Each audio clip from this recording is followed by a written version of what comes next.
This is Sandy Clark, producer and writer of American Scary, and you can rediscover that favorite show you forgot you loved on the Graveyard Show podcast.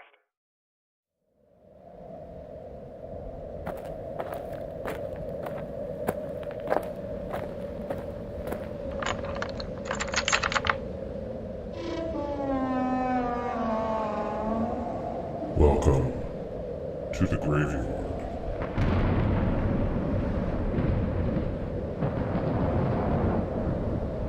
And welcome to another edition of the Graveyard Show podcast, the Tombstone edition. I am your caretaker, and the graveyard is open.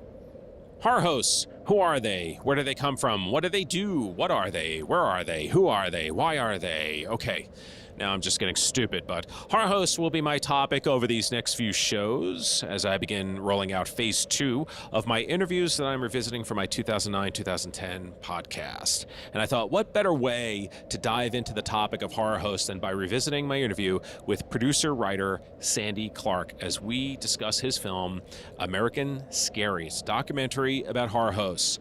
So it's actually available right now to stream. So if you wanted to watch the movie before listening to the interview, you can actually find it on Amazon Prime. It is on Prime streaming, or you can listen to the interview and then go back and watch the movie afterwards.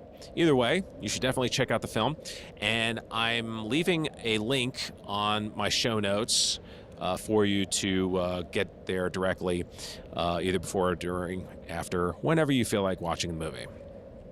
Speaking of which, I do have some news regarding my show and where you can also find it now. Originally, it was just going to be for YouTube, and I changed my mind. Like Dr. Frankenstein, I swore I would never make another monster, and here I am, expanding the listenership of the show. So yes, you can find it on YouTube. It is the Graveyard Show podcast, and it is now also available for your listening pleasure in other places, which I will get to after this interview with Sandy Clark. So stick around after that for that. Okay, so normally I would have my trusty werewolf here. He would normally take you to the archives of the Graveyard Show podcast where you would revisit my interviews. But where we're going, he cannot take us. So follow me as we enter, my caretaker quarters. It's small, quaint, and home. And I broke out my awesome state-of-the-art tube TV, which, well, if you look right over there in the corner of the room, you'll see it right there with the really retro rabbit ears. Because, well, that's going to take us where we need to go. The time, February 19th, 2009. And the place, Graveyard Show podcast number 10. So if anybody wants to pop any popcorn, well, I have some right over there in the pan. You kind of have to go old school with it. I don't have a microwave here. And in the meantime, just sit back, relax as I turn on our TV here. And, well, let me see. I had this before. Give me 1 second here as I adjust the rabbit ears here. Hang on. And I think the picture's getting a little bit better. I might have to fine-tune it.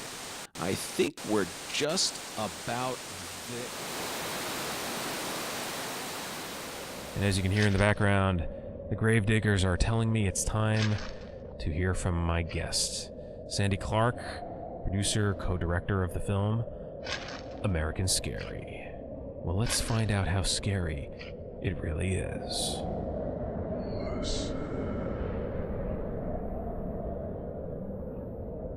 Sandy Clark is the producer, co-director, and co-writer of American Scary, along with John Hudgens and Michael Monaghan. Sandy has also written for publications such as NASA Visual Imagination, Star Wars Insider, and Sci-Fi Universe. He also hosts the annual Picnic at the End of the Universe, a free event for fans and geeks of all stripes. You can find out more info about that and more info about Sandy on the movie's website, AmericanScary.com. That's AmericanScary.com. And right now, Sandy joins me in the graveyard. Thanks for being here. Hey, thank you for having me. So based on reading the bios on you and John and Michael, I would say that this film, American Scary, was a labor of love. Oh, pretty much. I've been telling people that it was diligence, debt, and determination pulled it off. Was there, growing up for you, was there a horror host that was in your area that kind of left an impact with you? Actually, no, not at all. So for me, the first time I ran into horror hosts was about 5 years ago. I had a vague notion they were out there, but I'd never even heard the phrase horror host. But I was at a film festival, and I was with my friend Lowell, who's normally a stoic, reserved guy, and someone at the film festival had a button for Sir Cecil Creep on, who was a horror host in Nashville. And my friend Lowell turned into this giddy 9-year-old kid talking about Sir Cecil Creep. And I just wondered, what is this thing that has such power over men that it can return them to their childhood hearts? So it was very interesting for me. And then about 2 weeks later, I was selling a comic book and was set up at WonderCon in Oakland. And I was set up next to Bob Wilkins, who was the host of Creature Features out there in the Bay Area. And he hadn't been on the air in like 20 years, but there was a line of 200 people to see him. And I couldn't believe the outpouring of just warmth and love and support. And I just really thought, boy, I've got to find something on this story. And I could only track down one book, Elena Watson's Guide to Horror Hosts, that's put out by McFarland Press. Okay. And I tried to contact Elena Watson, and she had died. So I was kind of at a dead end. And I said, if I'm going to learn anything more about these guys, I'm going to have to just do it myself. Okay. So what then made you want to do this project? Well, the book only listed 68 horror hosts and didn't put them into any context. And so I sort of felt like I needed to know for myself. I just wanted to know, why would a guy as diverse as, say, a Zachary or Vampira on one end or a Bob Wilkins on the other? For those who don't know, Bob Wilkins would be button-down shirt, glasses, cigar, sitting in a rocking chair. Zachary made up like a cadaverous undertaker. Vampira with the cinched waistline and the cleavage. And all of these characters are very different visually, very distinctly different, but they're serving some similar function. And it was more of a quest of mine to figure out, what is that function and what is their role in our society, and why did they exist suddenly everywhere all at once? I mean, it was a nationwide local phenomenon, and that's an odd thing to find, something that erupts in 500 places at the same time. And then the other thing was, nobody else would do it. I went around trying to convince Bob Wilkins' son to do it, different fans and hangers-on, and it wasn't until I met Michael Monahan out in the Bay Area, who's kind of a horror host historian, and he was doing a show himself called The Hip Crypt of Dr. Ghoulfinger on Berkeley Cable Access. And I interviewed him just as a background reference. I hadn't even decided to make the film at this point. And he had it down. He sort of saw them as American folk art.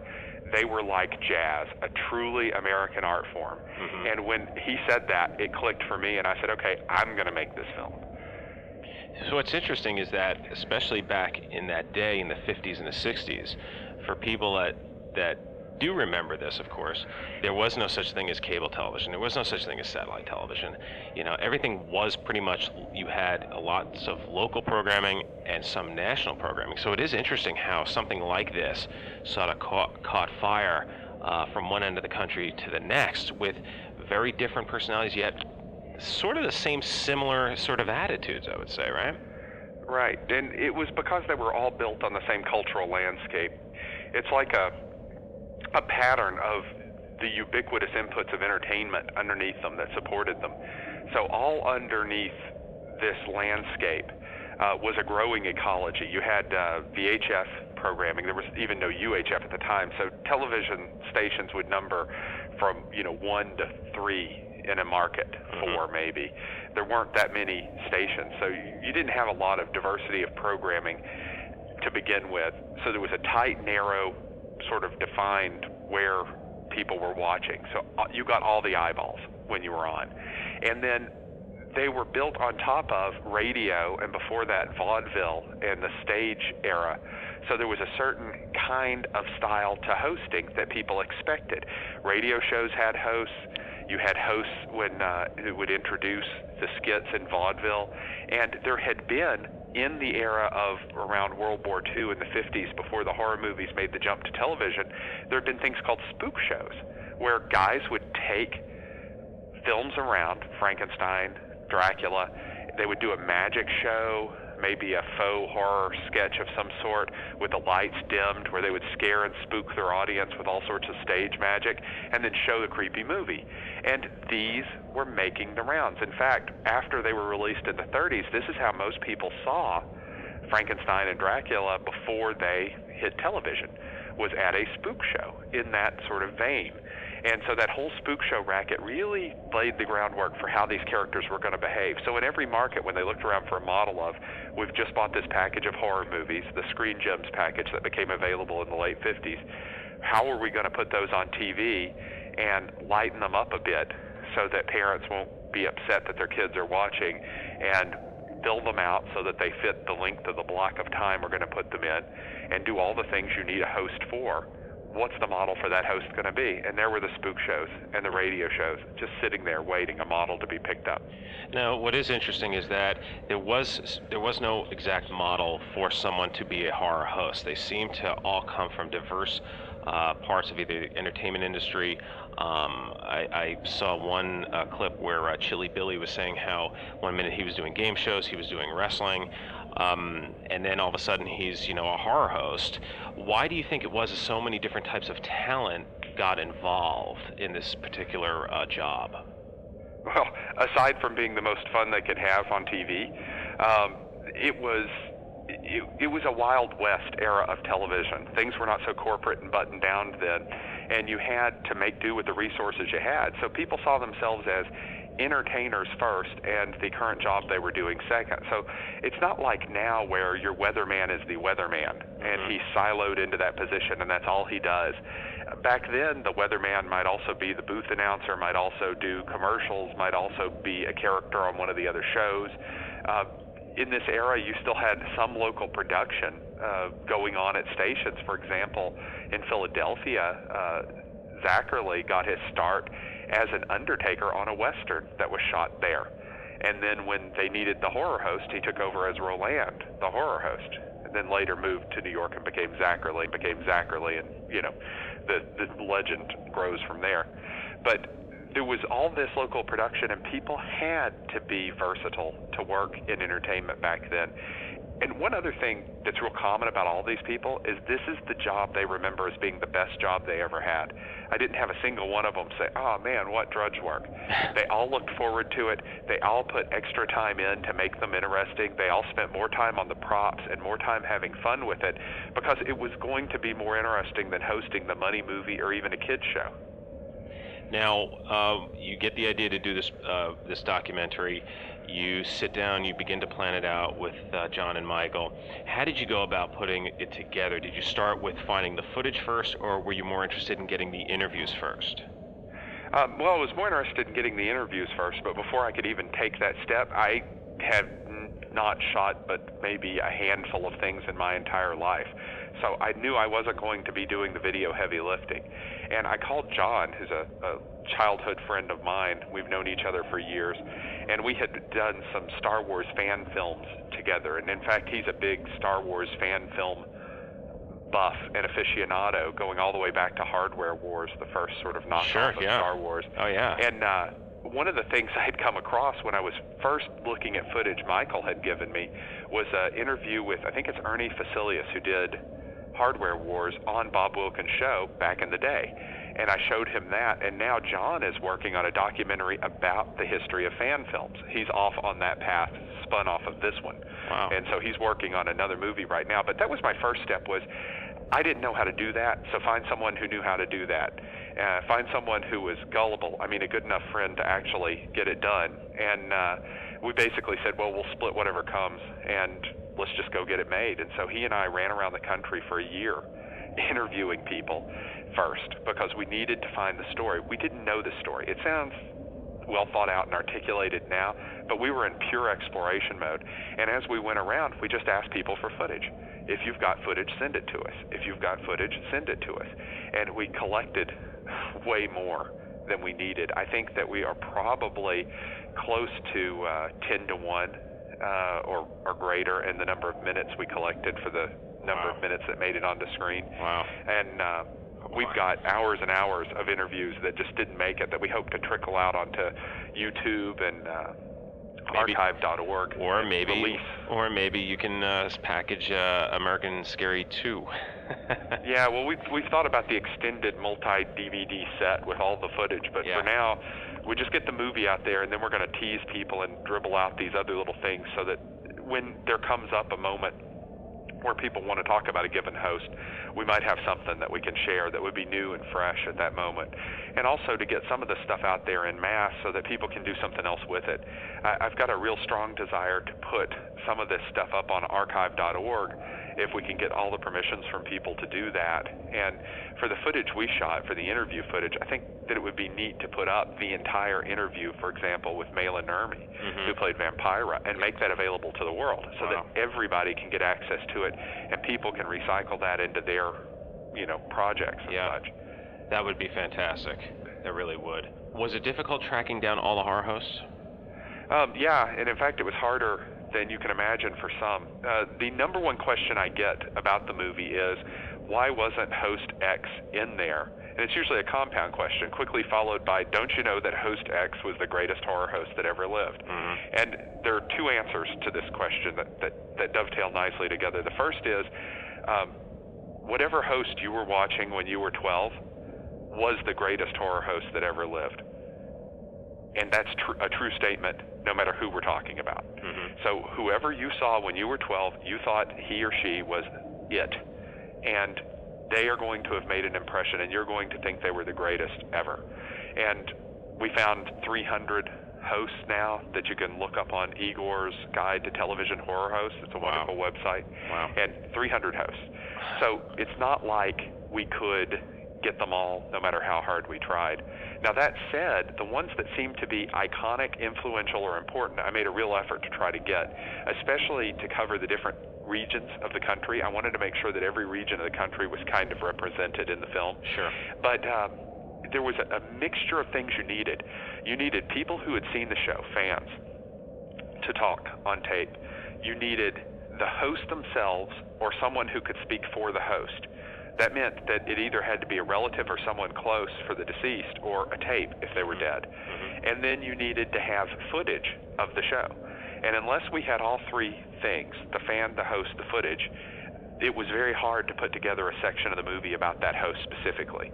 So we put what we could. So some hosts, you'll just see a clip of them. Some hosts, you'll see someone mention them offhand in a discussion, like Sir Graves Ghastly, which Curtis Armstrong mentions. That we just didn't have the magic trio to put them in a full segment. And there were a few people, the big three, that I just couldn't get no matter how hard I tried. Cassandra Peterson, who I just could not make the system work to get a call back or a contact.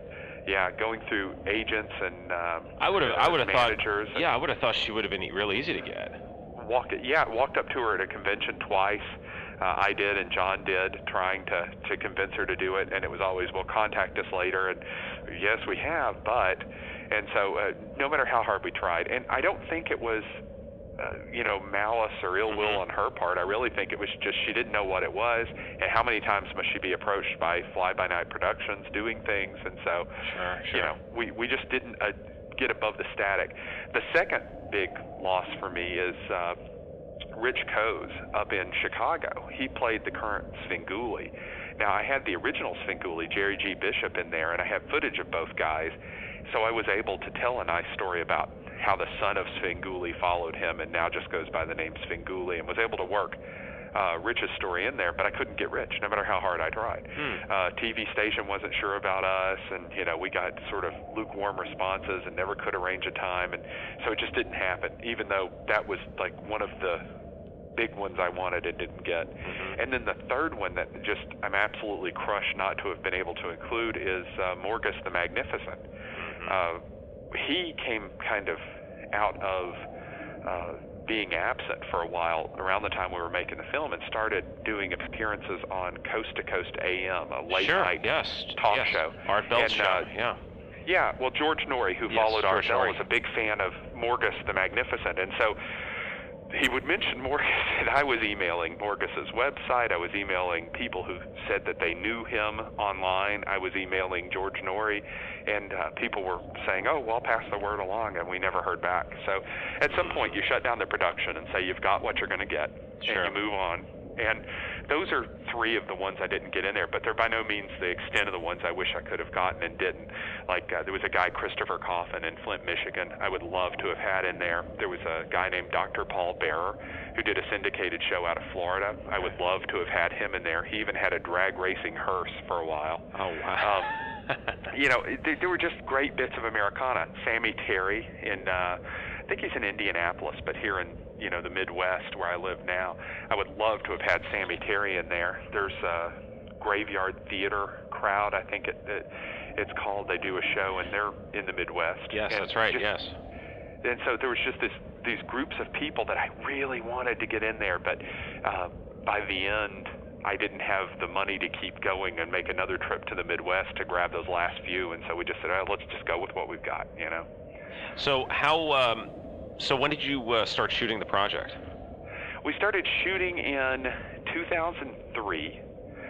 We finished shooting in 2004, and the last week of shooting, the last day of shooting, although John did shoot some footage after this, was Neil Gaiman on the set of Fox's 13 Nights of Fright. Oh, They okay. were shooting in 2004 for Halloween 2004. Okay. And he was the host, and he got to make a show. And so it was fun to talk to someone doing it, and someone as articulate and well-versed on the genre as Neil Gaiman. So, you know, we kind of use him as the anchor at the end of the show, the thing that gives you the weight at the very last moment. And my father was dying the whole time we were in production. He found out he had cancer the day of the first shoot. Every time I went away, something worse happened. And so that last shoot, I didn't go to LA. I went back to be with my dad while he died. And he passed away. A week later, my daughter was born, 7 days to the minute after my father's death. Wow. And I was a little distracted, so I took all of 2005 and a chunk of 2006 off and did not pay attention to this project. It was just like I couldn't even look at the footage. It was too painful. Sure. And then we got back into the groove in 2006, got a cut out to the film festival circuit, which was, say, 90% of what's in the film now, and premiered it in October of 2006. And then we spent 2 years showing it at festivals and trying to sell it. So the big delays were the year I took off for, you know, personal reasons, and then the 2 years we spent just trying to find a distributor. But that's how you make a movie in 5 years if you're just 2 guys. And so that's the diligence and determination part of it. Making documentaries is probably the hardest thing to do, whether it's film or video. I think that because you're trying to piece together this story, whatever the story is, and then you're trying to get it out there and market it. So for all those future documentary filmmakers out there, just know that it does take a lot of work and a lot of determination, but it did pay off. You guys have it out now on DVD. It came out on Tuesday, the 17th, which is a big tribute to your determination. We're just starting to see the inkling of the actual effect I want it to have in the world, because there's an ulterior motive here that people have forgotten this was a show that they loved. One of our taglines early in the project was, it's that favorite show you forgot you loved.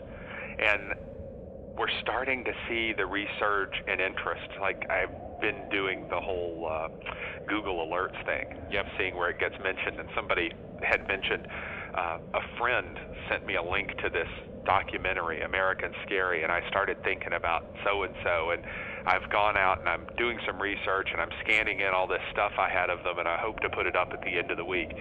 That's the kind of thing I hoped the movie would do, is it would act as a document that recorded these folks before they died, archived Mela Nurmi, Bob Wilkins, even Forrest Ackerman, people who've passed away since we started shooting that we were able to get on tape, an interview about the subject. It produces an archive. It produces a peg in the ground that says, this is how we understood this phenomenon of, you know, national broadcast television that had occurred at this moment in time. And then it shakes the tree to have more interest fall out and more people to go back and preserve this history. And we're just now starting to see that happen. And in the weeks that come, we're mailing out about 160 letters to local TV stations, letting them know about the film, telling them what host used to be on their station during what time period, and offering ourselves up to help them put their local TV history into a national context if they want to do that. So we may see this coming Halloween, the Halloween after, dozens of miniature revivals where they'll bring the old host back on, they'll do some interviews, they'll use our film or not, but it may, again, shake the tree and get some of these old hosts out of retirement and get them recognized and recorded before that cultural information is lost. Yeah, I mean, that would be an amazing thing to do, especially for the, we do have a turnover of fans in this genre. Some people just get tired of the genre and they fade away. You get,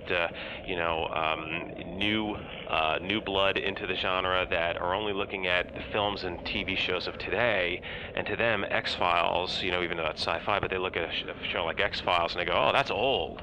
And it's like, well, no, it's only 10 years old, if that.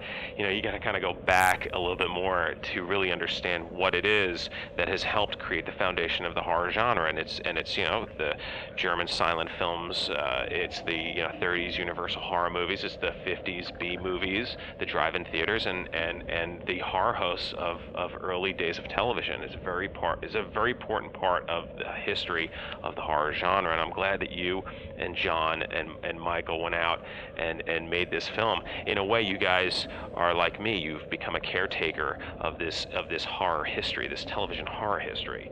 And even though for me, I missed a lot of this time period in television, there's certainly an influence for this show and a lot of other shows that are out there that whether or not we were directly influenced by them or not, that influence is still there regardless. It doesn't matter. So we all have to thank them, to thank all of them for the work that they put into this.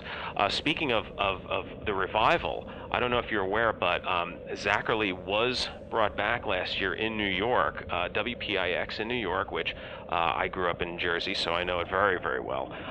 They brought back the old Chiller Theater last October 25th, I believe, and they brought Zachary in. He hosted the show. I didn't see it, but I believe the movie was Tarantula, if I'm not mistaken. Yeah. So they do this whole thing. They made a whole big deal about how they're going to show the old interstitials with the clay hand. That's my time period, the old clay hand coming out of the quicksand.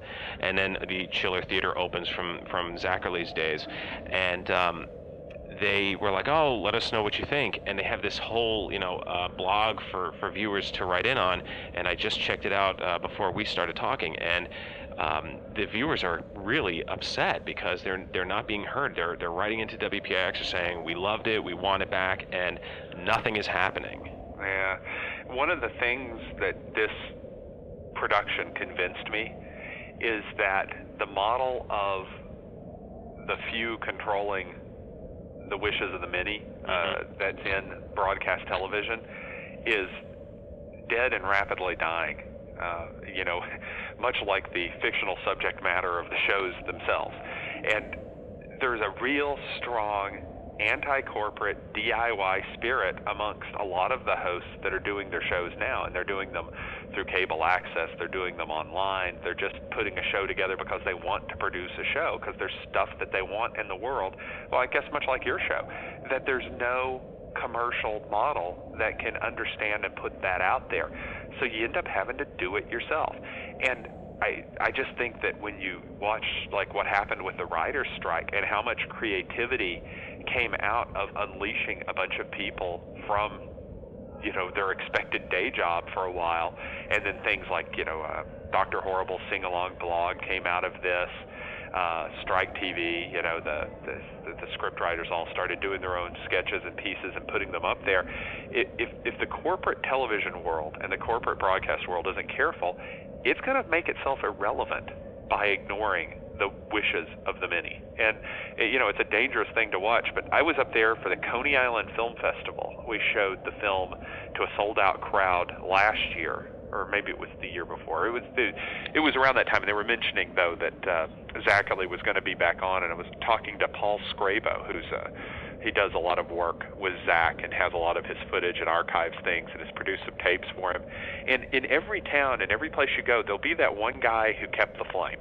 You know, even if it wasn't the host themselves, there'll be this one guy who kept it alive, and they're just waiting for the right outlet or spark to share that knowledge and information.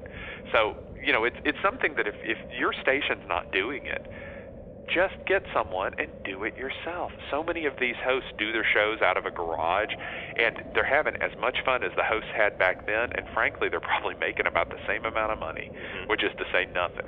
Because those, you know, it's not like anyone got rich horror hosting. Yep. It's not that kind of thing. Well, that takes me no back. Reason.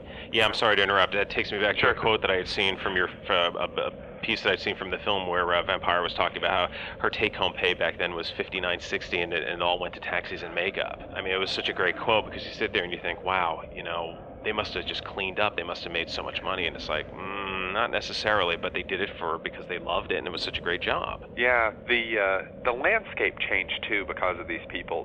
This is something that people don't necessarily pick up on until they actually watch the whole film, and then suddenly it clicks like a light bulb. But even then, it's subtle in there. I think that I didn't make this point explicitly enough. But the way we see horror today is greatly influenced by these people and how they hosted these programs. There was that initial need to leaven a film that had been adult, scary horror in the 30s to show it to kids in the 50s. And so we took a light, campier attitude. Once those films, the really great ones, the Frankensteins and Draculas, had priced themselves out of the television movie packages, and the packages were now just full of really abysmal Plan 9, quality stuff, the hosts were forced to rely even heavier on this cornball humor and camp. And we now associate, the sort of campy aspect of horror movies that people have. And there's this way we look at horror as a genre that comes directly from the experience of having these many midwives deliver the genre to America in the 50s and 60s. Because you've got to remember, for all intents and purposes, these films were new then. A kid growing up in the 50s and 60s hadn't seen Dracula or Frankenstein when it aired in the 30s. And the television viewership was so much larger than the film viewership in the 30s that these really were new films to America all at once, delivered through these, as George Chastain calls them, these tribal shaman who took us to this other world. Mm-hmm. And it's one of the things I think is lost now is you don't have the kind of journey like this that you could sit down with the whole family and watch. You're not going to sit down with everybody from the wee ones on up to watch Saw 4. It's not going to happen. And you got a point there. Yeah, it's one of the things that killed the genre off is that the kinds of films that were coming in by the 70s and 80s were not conducive to being, family programming, and some of them weren't even broadcastable to, the broadcast standards of the various local markets. And the other two things that helped kill them off were infomercials, which sucked all the oxygen out of late night, and Saturday Night Live, which took the prime spot where these horror host shows still existed. Cremation Mortem here in Kansas City, I live in Missouri now, her name is Roberta Solomon, and she said that when her show got pushed back behind Saturday Night Live, she went from getting notes and letters from families who stayed up late to watch the scary movie together, and she showed a lot of monster films and things, to getting letters from the state penitentiary. Oh my and gosh, she said wow. The audience changed so radically that she knew the show was not going to last. Wow, that's unbelievable. Because one of the things that I'd kind of skipped over because we've had such a great conversation about this whole, about your film. For those that aren't familiar with horror hosts and the horror shows and what they did, can you talk about what the history of how these shows were born? Sure. The beginning of this entire genre of horror hosting is all because of King Kong. It's one big monkey caused the whole mess. Basically, King Kong aired on TV, and it was the highest rated program ever to air on television. And you've got to remember there were fewer outlets. When it came on, it was a nationwide event. Everyone watched it, and this is in the very early 50s. And when that happened, of course, Hollywood is reactionary. It immediately went and said, oh, monster films will be big. Let's make a bunch of monster movies. And so in the 50s, we have a wave of monster films. Television producers or, programmers went, oh, monster films are big. Let's buy a package of monster films. And this is all a reaction to this one event, King Kong on television. And the Screen Gems package from Universal that had all the classic horror movies in it was the one that most people bought. It was sold as Shock Theater, so in a lot of local areas, their show was called Shock Theater. This meant that there are like 4 Dr. Shocks out there. Okay. In different markets, because it was easy to do. There's a electroshock. There's Shock at Toomey Cinema. There's just all sorts of plays on the word shock from that original Shock Theater package. Yeah, and it was a collection of films that all these stations picked up, and then we're left with the same problem: how do we host this and frame it and format it for our local station? And all faced with a similar problem, they all came up with similar solutions. And that's how horror hosting was born on television. What's interesting about it is it gets a rebirth every time a new media comes along. Dick Dysel, who does a character, Count Gordeval, and was the first horror host on the internet, is a great historian about this fact. And he points out that when VHF came along, they had hosted programming because it was cheap and it gave you something that was you that you could sell as a station. When the U's came along, the UHF, they used horror hosts. Your 70s era of hosts, your Chili Billies, your Svengoolies, your guys hosting the really bad monster flicks, are on the U's for the most part. And same deal. You could make a name for yourself. You could brand this stuff as your own. When cable networks came along, they also used hosted programming to make a name for themselves. Commander USA being my personal favorite of that era.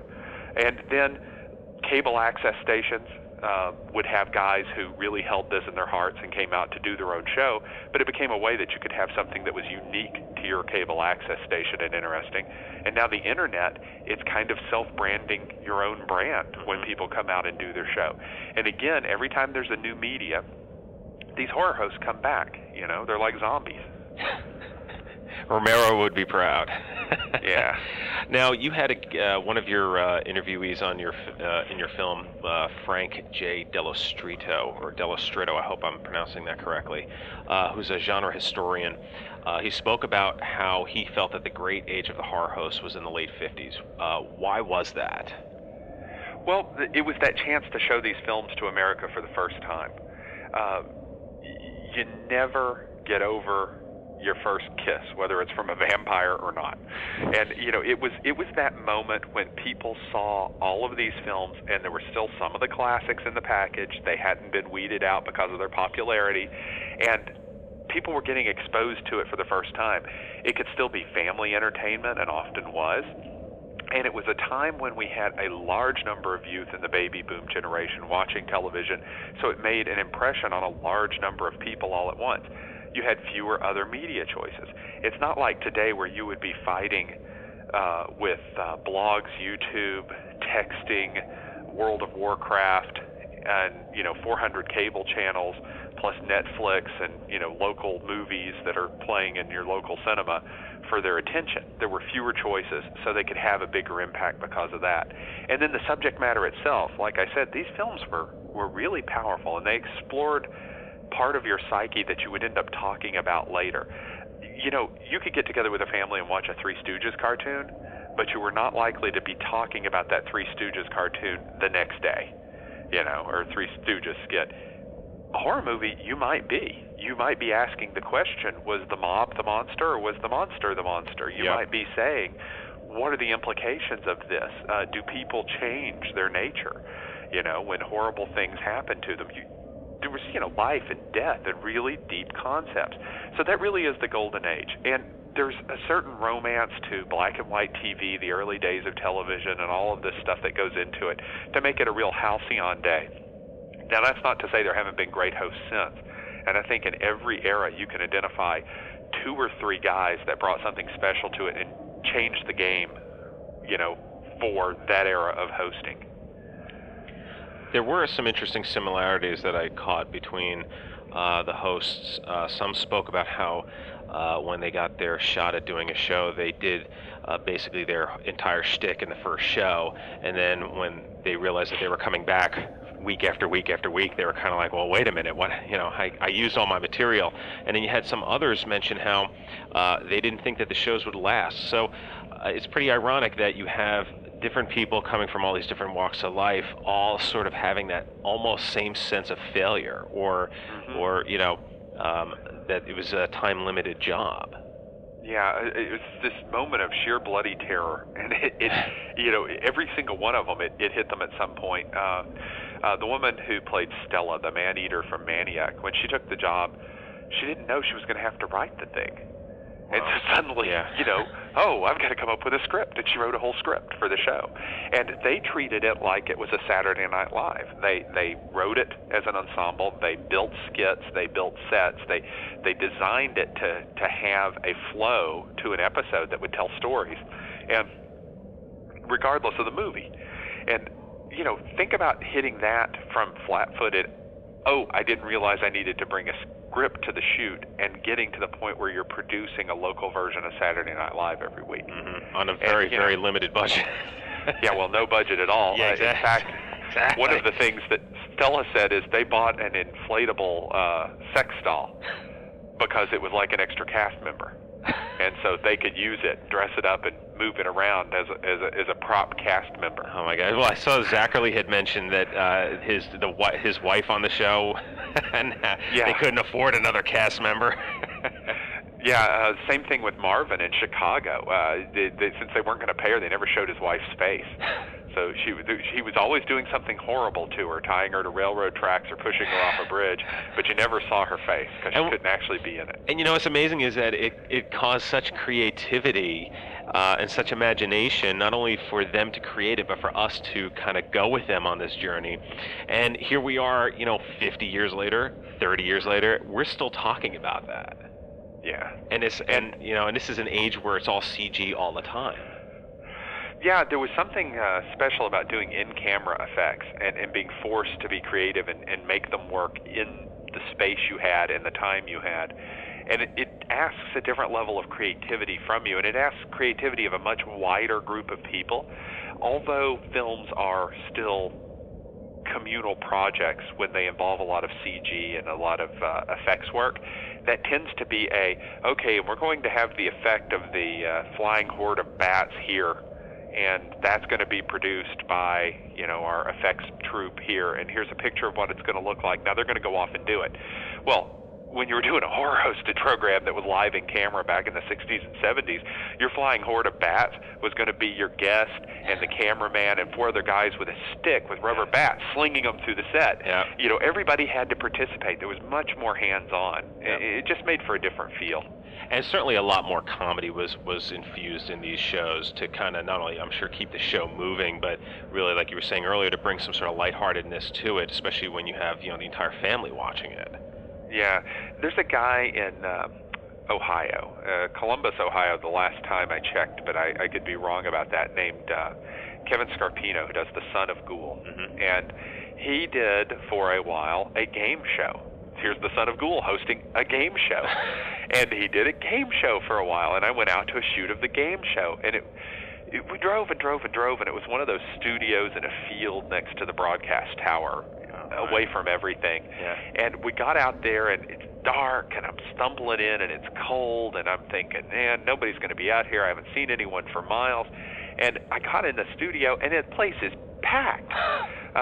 There are people there to watch, and people there to participate, and people there to be contestants, and people waiting on people that are there. And a local haunted house has all of its people out in costume to promote their haunted house this season. And it was a circus with this mad ringmaster, the Son of Ghoul, at the middle of it all. And I thought, this just wouldn't happen in the daylight at this station with management here. The only way you get to have this kind of chaos is out of, those eyes, away from those eyes. It just was wonderful. During the course of your interviews, did anybody ever talk about, considering that it was, sort of flying by the seat of your pants, did anyone ever mention that they crossed the line on television, that they did like that one thing that it got them in trouble, or was it all fairly, safe? Well, it was all fairly safe, with the very loose definition of safe. Yeah. There aren't there aren't any specific examples because we weren't really fishing for it. We heard these little stories on the periphery of moments that things happened. For example, back in the spook show days, before the horror hosts were on TV, Dr. Creep, one of the hosts that was on television, told us the story of his uncle who actually started out hosting spook shows. So here's a horror host who's directly influenced by the spook show racket. He used to go to them with his uncle. And they did a sketch that involved fire and set the theater curtains on fire in the middle of their show. No. And the host came out and kept the audience calm while they put the flame out and turned it into part of the act. But they had literally set the stage on fire during the show. Oops. Another time, Ghoulardi in Cleveland, the infamous, iconic Ghoulardi, who was played by Ernie Anderson, used to set off fireworks. He called them the boom booms, and the Ghoul has carried on that tradition. One of his follow-on hosts sets off the boom booms when he can. And Chuck Shadowski, who worked with him and later went on to host the Big Chuck and Little John show, pulls this one out of the box, and it's big, and it's fat, and it's heavy for its size. And he hands it to him and says, "Ernie, I don't think we should light this one." And Ernie sets it on a stool and is down there at the stool, and they've got the camera lowered down, and he's talking, and he's got this cigar, and he's talking, and he, or maybe it's a cigarette, and he takes it over, and just as he's coming out of frame and ending the thing, he leans it over and he touches it to the fuse, and then he backs out of camera with this crazy gleam in his eye, and then he takes off running. And Chuck sort of sits down and backs away from the control booth and goes, "Uh-oh, this is going to be bad." Boom! They blew the setup. The windows in the control room bow in 6 inches, curtains, things falling from the rafters. They literally blew up their set. Oh, no. Yeah. So when you were saying, did they ever cross a line? Yeah. Frequently. Luckily, no lives were lost. Yeah. Wow. Well, it is interesting because these horror hosts all seem to have been, in their own way, born showmen, sort of from the old vaudeville days. I mean, certainly, I would say a much different breed than today, which seemed to be a lot more clean and polished, sort of almost homogenized. Yeah, the ones that you see that are more corporate icons are definitely more homogenized. The great thing is the fringes still exist, and they exist in an overwhelming abundance now because of the internet. So you can really find, in this day and age, some quirky, strange stuff out there in terms of hosts. And that's one of the things I still like about them. I'm not a fan of the genre to the point where I would go to shows if I wasn't out there trying to get people to see the film and notice the film and sharing this with folks. But every time I go to a show, I always meet someone who's come up with an angle for their own show that's really nifty. And I'm sitting there thinking, maybe this is the only great idea this person will ever have. But I doubt it. And given the right opportunity, this person could be in a creative environment producing a great idea like this every week. Mm-hmm. But they're working as an IT manager in Virginia somewhere, and by night, they're doing this incredibly innovative thing. And, it's just interesting to me how much innovation this concept pries out of people. One of the one host that seemed to be named more than others was Zachary, who we talked about a little bit earlier. Why did he have such a lasting impact? I'm going to blame it on the 6-foot cutouts that Forey J. Ackerman sold in the back of Famous Monsters of Filmland. Zachary was, in addition to being a host in a large media market, New York, and it's a large media market that many people in media moved out of and on to other locations. So he had a big influence there, just to start with, a bigger footprint than a lot of other hosts would get. I mean, no host in Topeka, Kansas is going to get the coverage that a New York host would get. Sure. But he also had a lot of promoters that pushed him outside of his market. For example, he hosted a program called Disco Teen, I think that he did with Dick Clark. And he did a lot of recording and music. And he was not just a guy hosting horror movies. He was a character. And he melded himself into Americana in a way all these hosts did in that golden age we talked about, the 50s and the 60s. Mm-hmm. Horror movies on TV with a horror host were as much a part of that Americana landscape as surfboards and diners and hot rods and rock and roll. And in Zachary, you get the crossover into rock and roll. Now, all of those other things, the hot rods, the diners, the rock and roll, the surfboards, have had their day in the sun. They've all been promoted and to death in the years since. But nobody went back and ever looked at the horror hosts. And with Zacherle's case, one of the reasons he was so big is he did make that leap into another area. He did get this nationwide press, especially through Famous Monsters of Filmland. He produced a couple of books, like Zacherle's Vulture Stew, and that's how Neil Gaiman found out about him.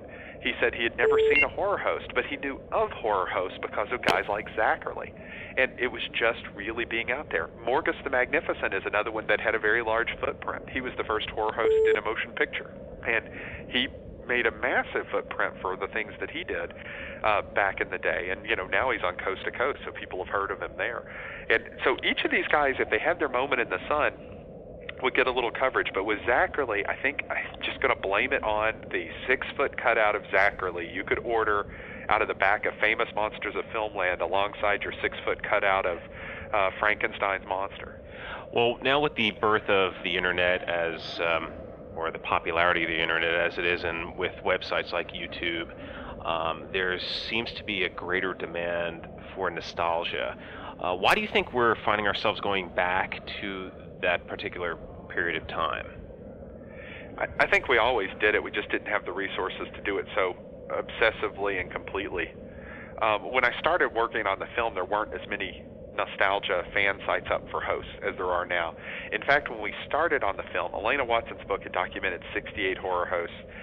Igor's site was up around 160. By the time we finished shooting in 2004, 2005, when we finished sort of the editing in 2006, it was up around 200 and something. Now it's up to 334.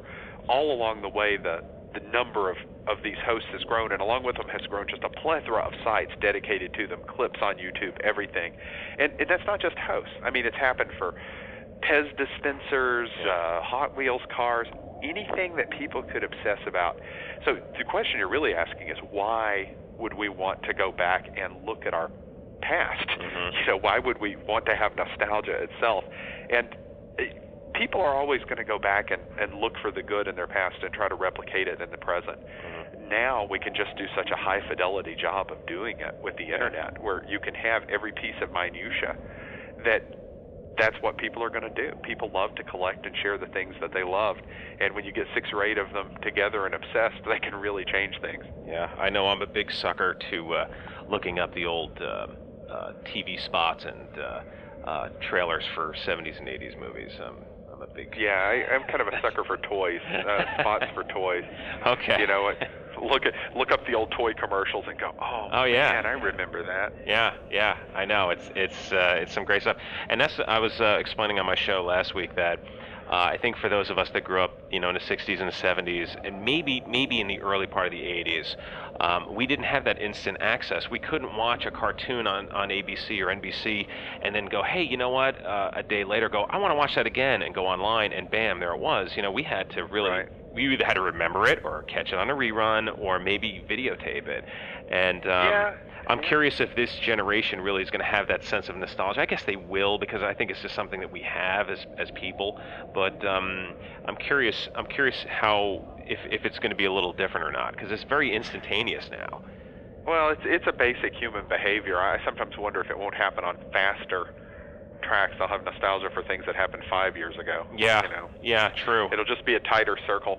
One of the things, too, is probably growing up in the 70s and the 80s myself, it was the last generation that would have to take out a newspaper and circle the things that interested them, and arrange their life around catching them if they wanted to see them. Yeah. And that's one of the patterns in a lot of the people I interviewed, like Leonard Maltin, a fairly famous film reviewer, used to schedule out whole weeks, blocking out with the TV selection in New York and what he was going to watch and what he was going to record on reel-to-reel tape, audio tape, and all of these efforts that you would have to go to archive, collect, and record the things that you were interested in. Oh, yeah. To basically get into whatever your thing was. And I mean, I remember going through and scanning down PBS to see if there was something in British television I might be missing. Mm-hmm. Here's Monty Python, here's Doctor Who, Yep. Oh, they're showing The Hitchhiker's Guide. I wonder what that is. Let's circle that. I'll watch that. And making my way through carefully, screening, okay, what are the new cartoons coming out on Saturday morning? Is anyone I know writing these? Anyone of interest? Oh, look, J. Michael Straczynski doing Ghostbusters cartoon. That might be interesting. Circle. Working my way through is probably the last generation that's going to have to do that, because now you'll IMDb them, you'll Google them, you'll watch the clip, you'll go to Hulu, you'll watch the show. Yeah. It's much easier. Yeah, it's so true. I remember I was big into pro wrestling back in the early mid-'80s, and a friend of mine got me started into it, and he would find stuff like, oh, hey, if you go to U68, they have wrestling down in Florida, and it was like, wait a minute, we know those guys, hey, there's California wrestling on, at 3 in the afternoon on a Friday, I was like, oh my gosh, and so stuff. It was kind of like you were a voyeur. I was like, wait a minute, that's all the way out in California, and I'm all the way here in New Jersey. It's like, it was one of those really, really kind of cool things. There's a golden age and a golden era when this actually happened in the local markets in the 60s and early 70s. There were enough VHF and UHF stations that in a place like the Bay Area in California, and Michael Monahan can tell you more about this story, he could pick up 3 hosts. Wow. He had Creature Features with Bob Wilkins. Another station was carrying The Ghoul in syndication out of Cleveland. And another station had a character called the Glob, which was essentially a rubber mask that someone had their hand in and would rah between the movies. And so he could get 3 horror-hosted program shows for these few halcyon days of a summer when he was a kid. Now that's incredibly powerful. I didn't have any at all, and he was able to get 3 in that market. So in big markets, you can imagine people had sort of a foreshadowing of what this would be like today. Well, just more choices. This has just been amazing hearing you discuss this. And I have to thank the website DVDDriveIn.com, because they're the ones that put up your documentary on their website, saying that it was coming out February 17th. That's what caught my attention. So if anybody from DVD Drive-In is listening, thank you guys, because that little post helped facilitate this. And before we wrap it up here, Sandy, I just wanted to ask you a little bit about your website for the film. It's americanscary.com, americanscary.com. It's a really loaded website. If you can just briefly tell listeners out there what they can find if they go to the website. Well, they can find more clips and history about the hosts, plus our bios and information on who all's in there. It's a pretty long list of interviews. And, of course, they can buy the film, although at the moment you can't buy it at Amazon.com because they managed to sell out by 6 o'clock opening day.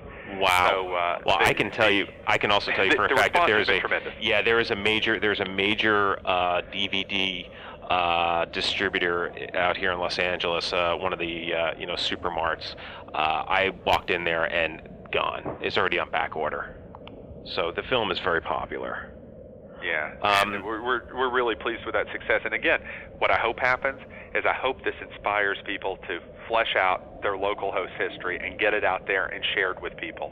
Let's hope this shakes the trees and we get 1,000 more stories like this. Would there be any interest for you guys to pursue creating links or extensions from this into the different horror hosts, or trying to maybe petition local networks to move ahead and try to bring this back, or maybe try to get this to come back in some form at all?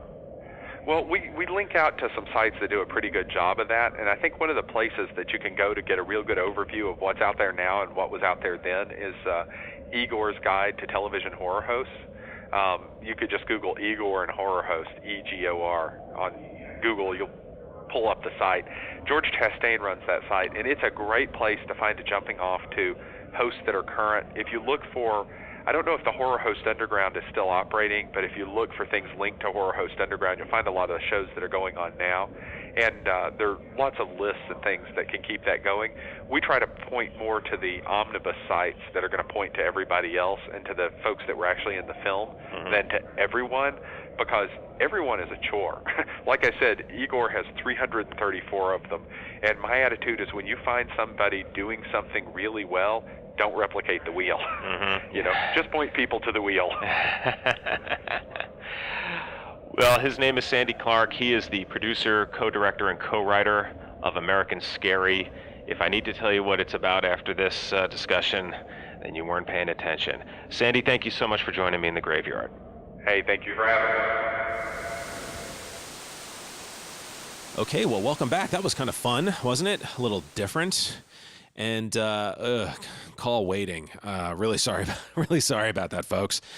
Couldn't be helped. That's just how it was back then. And one of those rare, unexpected calls that came in while I was in the middle of the interview. Couldn't cut it out. I wish I could, but oh well. In the meantime, I want to thank Sandy for coming on the show all those years ago. I hope you had fun listening to that and learned a little bit about horror hosts. As I mentioned at the top, this is going to be a topic over these next few shows as I'm rolling out phase 2 of my interviews from the 0910 podcast.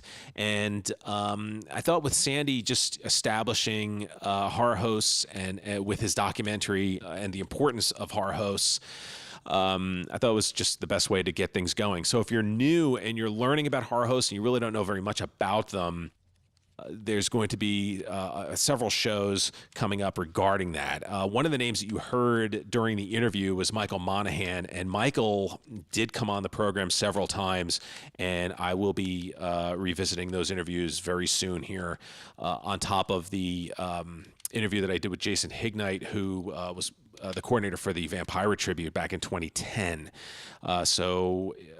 Really, if you're just learning about horror hosts, this is the place to be regarding all that. So when I originally started uploading my old interviews from the Graveyard Show, the thought would be to just put them up on YouTube. So I would get the audio, throw some stills onto video, and then upload it to YouTube, and there it would live. And I did that for the first 5 tombstones that I've put in my newly renovated graveyard. And recently I was thinking, it's fine being up on YouTube and it's great. The reality is that the show was always meant to be a podcast. It was a podcast when I originally started doing the show in a first run format back in 2009, 2010. And I thought, you know what? It's time to just get it back out there as a podcast. So you can, of course, still find the show on YouTube. I will still upload it to YouTube, but I'm also then going to be stripping the video off it and then uploading it, which I've already done about a week and a half ago or so. You can find it now on iTunes. You can find it on Spotify, and you can find it on Podomatic. That's Podomatic. And some of you have already found the show, which is great. I'm very happy and pleased. So those are 3 new places where you can find the show now. And please, if you want to subscribe, there's tons more episodes on the way. So I look forward to having all of you back here again as I continue my way down the road of horror hosts. And as we go back outside to the windy graveyard, I would like to remind you as you exit the graveyard to please lock the gate behind you. We wouldn't want anyone to get out. Until next time.